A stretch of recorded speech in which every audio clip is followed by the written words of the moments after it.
DIG সাহেব বললেন, মৃন্ময়ী কোথায়? তাকে আসতে বলো, দেখে চলে যাই, আমার অনেক কাজ আছে। জাকব চৌধুরী হেসে বললেন, কি এত কাজ বড় ভাই? শালিকাল বাড়ি বেড়াতে এসে এত ব্যস্ততা দেখালে হবে? তাছাড়া এসে যখন পড়েছেন, দুপুরের না খাইয়ে তো আপনাকে ছাড়ছেই না। আর বলো না, শমশের জামান চৌধুরী সাহেব আমার উপর বিরাট এক দায়িত্ব চাপিয়ে দিয়েছেন। জাকব সাহেব বললেন, কোন শমশের সাহেবের কথা বলছেন? নামকরা ইন্ডাস্ট্রিয়ালিস্ট শমশের চৌধুরী নয় তো? আরে হ্যাঁ, এছাড়া আর কে? চেনো নাকি তাকে? ওনাকে কে না চেনে বলেন? ওনার তো অনেকগুলো প্রতিষ্ঠান, textile mill, steel mills, shopping mall, ইটের ভাটা, সিমেন্ট কারখানা, কি নেই? ওনার নারায়ণগঞ্জের সিমেন্ট ফ্যাক্টরির সঙ্গে ব্যবসা করেই তো কিছুটা পয়সা পাতের মুখ দেখেছি। শুনেছি শমশের সাহেব নাকি ইদানিং ধর্মকর্মে মন দিয়েছেন। শুধুই কি মন দিয়েছেন, ভালোভাবেই মেনে চলছেন। বেশ কিছুদিন হলো ব্যবসা বাণিজ্য থেকে অবসর নিয়েছেন, তাই নাকি?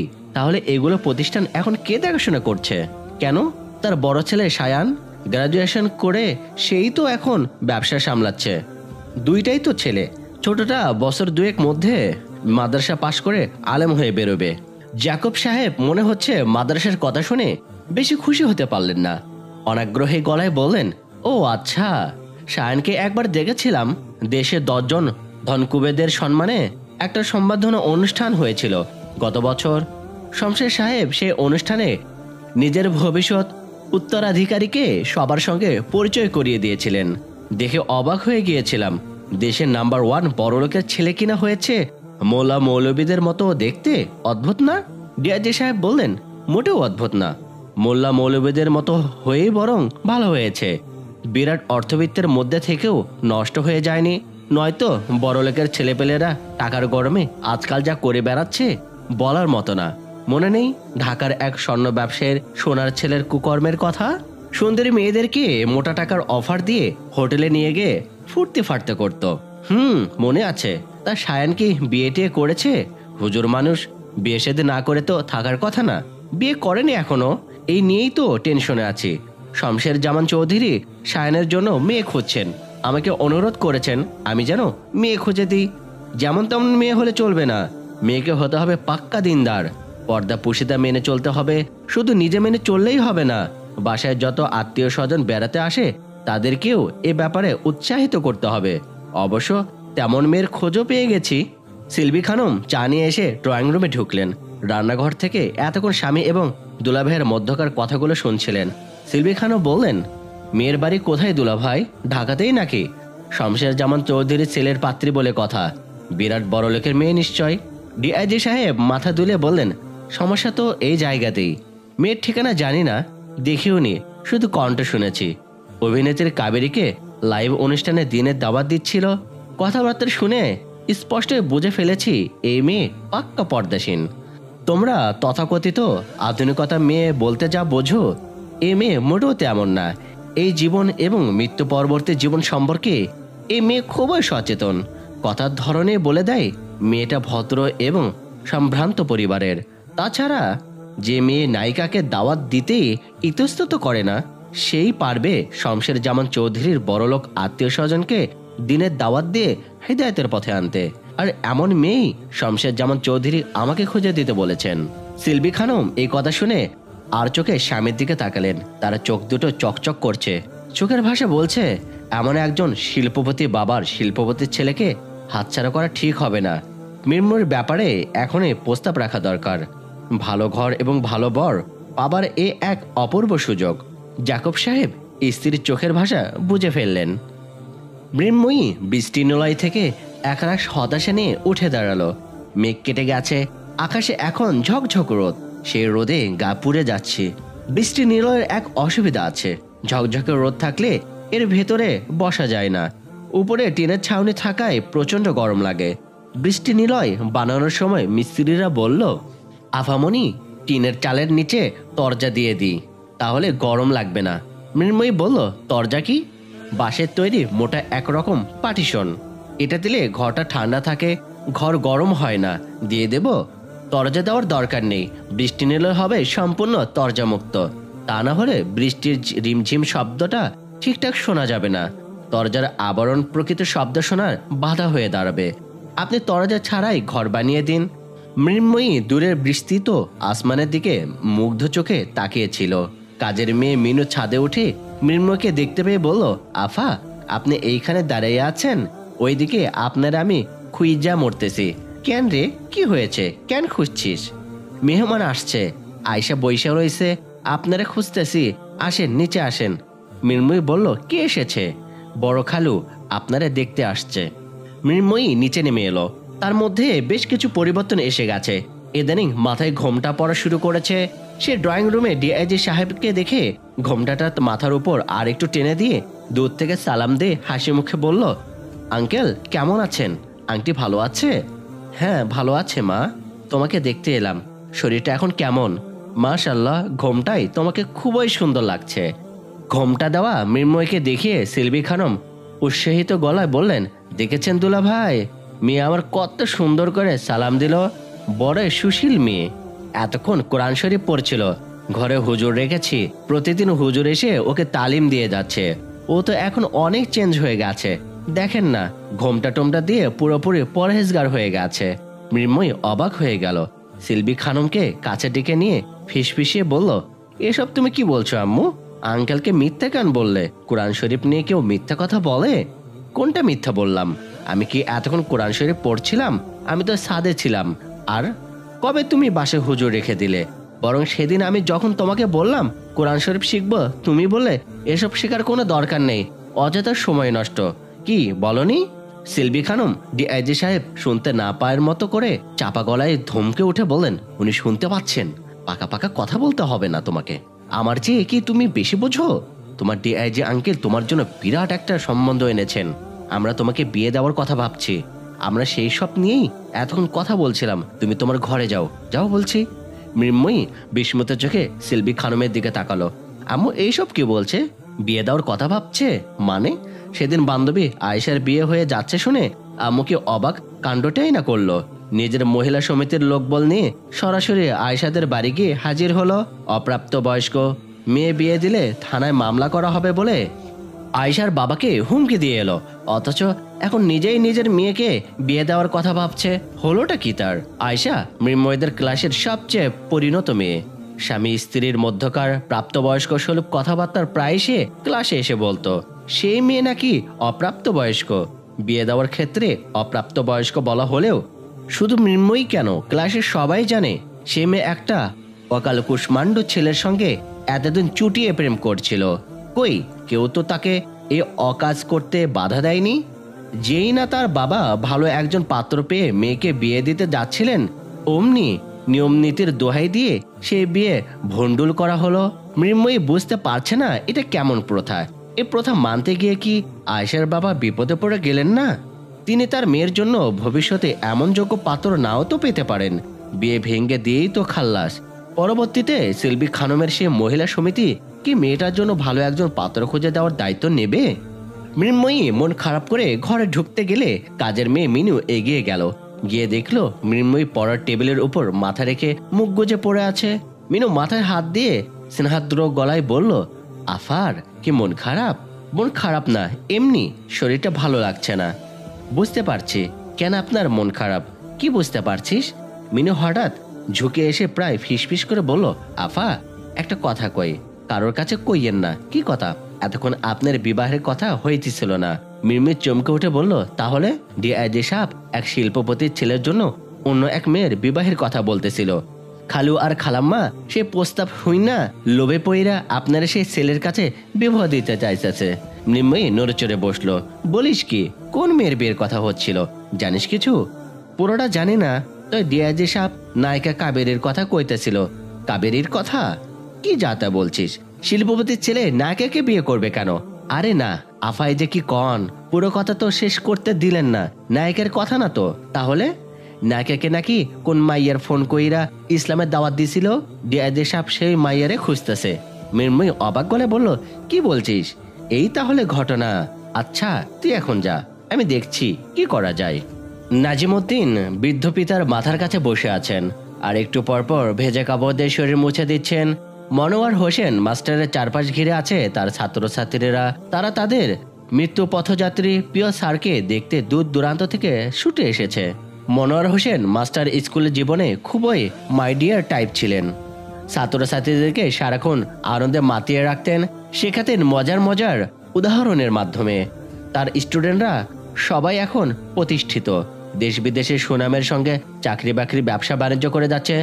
সিনথিয়া জানালা দিয়ে দূরের সবুজ ধানক্ষেত আর হলদে রঙের সর্ষে বাগানের দিকে তাকিয়ে আছে।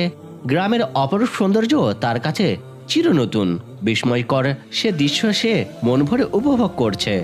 যারা রান্নাঘরে বসে আছে, বাড়ির চাচি জেঠিরা মেহমান আসার আনন্দে উদ্বেলিত। তারা মহা আনন্দে পিঠা পুলি বানাচ্ছে। যারা বলল, আন্টি বেলনটা আমার কাছে দিন, আমি রুটি বেলে দিচ্ছি। বড় চাচি আর্তচিৎকার করে বললেন, শোনো মেয়ের কথা, তুমি করবে এই কাজ? গরমের মধ্যে রান্নাঘরে বসে আছো, এতেই তো আমাদের কষ্ট লাগতেছে, আবার করবে রুটি বেলার কাজ? যাও তো মা, ঘরে যাও, ফ্যান ছেড়ে দিয়ে আরাম করে বসো। যারা তবুও উঠে গেল না, একরকম জোর করেই নিজের জন্য কাজ চেয়ে নিল। গ্রামের বৌঝিরা ভিড় করে নতুন এই মেহমানের দিকে চেয়ে চেয়ে দেখছে। উঠতি বয়সী মেয়েরা কোমরে হাত রেখে স্থির হয়ে দাঁড়িয়ে থেকে যারার দিকে আধে খোলার মতো ফ্যালফ্যালে দৃষ্টিতে হা করে তাকিয়ে আছে, আর নিজেদের মধ্যে ফিসফিস করছে। তাদের ফিসফিসে কথাবার্তার সারমর্ম হলো, এমন রূপবতী মেয়ে তাদেরকে একটাও নেই। এই যে কোন ক্রিম ব্যবহার করে কে জানে, ফেয়ার অ্যান্ড লাভলি নাকি? না, হতেই পারে না, এটা তো আমরাও মাখি, কই কোনো কাজই তো হয় না। রুটিবেলা শেষ হলে যারা মেয়েদের দিকে তাকিয়ে বলল, আসসালামু আলাইকুম, কেমন আছো তোমরা? সালাম দিতে দেখে মেয়েরা কিছুটা অবাক হয়ে গেল। ভ্রু জোড়া উঁচিয়ে মুখ টিপে হেসে একজন আরেকজনকে ইশারায় বলছিল, দেখছিস, আবার সালামও দিয়েছে। তাদের কথা হলো, গ্রামে আমরা শুধু বড়দেরকে সালাম দিই, বড়রা তো ছোটদের কখনো সালাম দেওয়ার কথা চিন্তাও করে না। যদি এতে আবার তাদের মান সম্মান কমে যায়। অথচ শহরের শিক্ষিতা এ মেয়েটাকে দেখ, কোনো অহংকার নাই, কত ভালো। যারা ওদের মুখ চাওয়া চেয়ে দেখে হেসে ফেললো, হেসে বলল, চলো আমরা গল্প করি। যারার দাদাবাড়িটা চমৎকার, সিমসাম এবং গোছানো। ঘরগুলো চারদিকে ঘুরিয়ে বানানো হয়েছে। একদিক রাখা হয়েছে বাড়ির ঢোকার সদর দরজা, মাঝখানে এক চিলতে উঠান, এক কোণে রসই ঘর এবং কলঘর। দক্ষিণের ঘরটি মেহমানদের থাকার ঘর। সেই ঘরের জানালা দিয়ে তাকালে দেখা যায় ছোট্ট একটা নদী বয়ে গেছে। নদী থেকে উঠে আসা কলকলে বাতাসের প্রাণ জুড়িয়ে আসে। যারা মেয়েদেরকে নিয়ে সেই ঘরে বসলো, যারা সঙ্গে গল্প করার সুযোগ পেয়ে গ্রামের মেয়েরা খুবই আনন্দিত। যারা বলল, সালাম দিয়েছে বলে অবাক হয়ে গিয়েছিলে না? মেয়েগুলো কিছু বলল না, শুধু মাথা নিচু করে লাল রাঙ্গা হাসি উপহার দিল। যারা বলল, অবাক হওয়ার কিছু নেই, সালাম দেওয়া মানে হলো একে অপরের কাছে শান্তির বার্তা পৌঁছে দেওয়া। এতে ছোট বড় ভেদাভেদ নেই, বড়রা ছোটদেরকে সালাম দিতে পারে, বরং দেওয়াই উচিত। আমাদের মহানবী হযরত মুহাম্মদ সাল্লাল্লাহু আলাইহি ওয়াসাল্লামও ছোটদেরকে সালাম দিতেন। আচ্ছা শোনো, আগে বলো তোমরা কে কোন ক্লাসে পড়ো? মেহমানদের মধ্য থেকে তিনজন জানালো, নদীর ওপারের মোল্লাকান্দি লালমিয়া পাইলট উচ্চ বিদ্যালয়ে জেঠির হেডমাস্টার ছিলেন যারার দাদা মনোয়ার হোসেন মাস্টার। সেই স্কুলে এবার ক্লাস 9-এ পড়ছে। বাকি দুজন চুপচাপ, আর কিছু বলল না। যারাকে ফেলফেলে দৃষ্টিতে শুধু দেখেই যাচ্ছিল। যারা বলল, ধরো সকালবেলা তোমরা বই খাতা নিয়ে স্কুলে গেলে, গিয়ে দেখলে তোমাদের এক ক্লাস নিচের 8-এর ছাত্রীরা কোনো একটা বিপদের ভেতর দিয়ে যাচ্ছে। ধরো ওদের ক্লাসরুমটাতে বিদ্যুৎ বিভ্রান্ত দেখা দিয়েছে, গরমে হাঁসফাঁস করছে, অথবা টিনের চাল দিয়ে বৃষ্টির পানি পড়ে বই খাতা ব্যাগ ইত্যাদি ভিজে একাকার হয়ে গেছে। এখন তোমরা কি করবে? তাদের যেন আরো বেশি কষ্ট হয় এই দোয়া করবে, নাকি শান্তি কামনা করবে? মেয়েগুলোর মধ্যে থেকে বয়সে যে একটু বড় সেই মেয়েটি বলল, অবশ্যই শান্তি কামনা করব। আহারে, বৃষ্টির পানিতে বই খাতা ভিজে গেলে কি যে কষ্ট। যারা বলল, কেন শান্তি কামনা করবে? ওরা তো ক্লাসে এবং বয়সে তোমাদের ছোট্ট ছোট্ট মানুষ, বুঝগান কম, বিপদে পড়লে বিপদ থেকে বাইর হওয়ার উপায় খুঁজে পাইব না। এই জন্যই তো বেশি বেশি শান্তি কামনা করতে হইব। যারা হেসে বলল, রাইট, চমৎকার বলেছ, আমিও এটাই বোঝাতে চেয়েছি। সালাম জিনিসটাও এমনই, সালামের মাধ্যমে শান্তি কামনা সবার জন্যই করা উচিত, হোক না বয়সে সে ছোট।